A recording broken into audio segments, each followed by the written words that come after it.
नाजरीन, बुलेटिन में बात करेंगे पहलगाम फॉल्स फ्लैग ऑपरेशन पर। आपको बताया कि पहलगाम फॉल्स फ्लैग में भारतीय सिक्योरिटी और इंटेलिजेंस नाकामी पर उठने वाले कड़े सवालात का जवाब देने से कासिर। मोदी सरकार आज तक जवाब ना दे सकी। बीजेपी की पहलगाम फॉल्स फ्लैग की मुनज़्ज़म साजिशों के खिलाफ भारतीय अवाम ने भी संजीदा सवालात उठाए। भारतीय अवाम ने दाखिली मसाइल से तवज्जो हटाने के लिए बीजेपी के पुराने हथकंडे को यकसर मुस्तरद किया। BBC ने भी पहलगाम फॉल्स फ्लैग के ड्रामे पर कई सवालात उठाए, जिनके जवाबात मोदी सरकार आज तक नहीं दे सकी।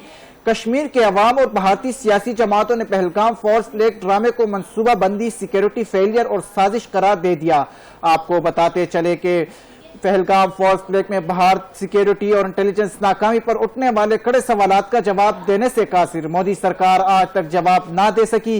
बीजेपी की पहलगाम फॉल्स फ्लैग की मुनज़्ज़म साजिश के खिलाफ भारतीय अवाम भी संजीदा सवालात उठाए। बेवकूफ नहीं है हम लोगों को सब समझ आता है। जिम्मेदारी तो सरकार ने लेनी चाहिए, पहलगाम की जिम्मेदारी। वहाँ पे सिक्योरिटी क्यों नहीं थी? सरकार तो गई हुई है, मतलब इतना बड़ा आतंकवादी का हमला हुआ, उन्हें कुछ पता ही नहीं है। इधर पूरी नीचे पूरे आर्मी का बेस है, उन्हें पता ही नहीं है। जग नापों पर आपकी हर जगह आपको मिलिट्री दिखेगी, पुलिस दिखेगी, CRPF दिखेगी। किस लिए? बॉर्डर पे हैं तो कहाँ से आए? जहाँ तक पहुँचे हैं तो वापस कहाँ गए? ये जो एक घटना घटी है, इससे लाभ किसको हो रहा है? कहाँ ढूंढते फिरोगे भाई? जो तो आपके बीच में यही घूमना हो। अगर 7 लाख से 12 लाख के आसपास यहाँ सिक्योरिटी फोर्सेस है, उसके बावजूद इनको ये पता नहीं इंटेलिजेंस फेलियर। 3 टायर सिक्योरिटी रहते हुए भी ऐसा लैब्स है और ये सिक्योरिटी लैब्स है।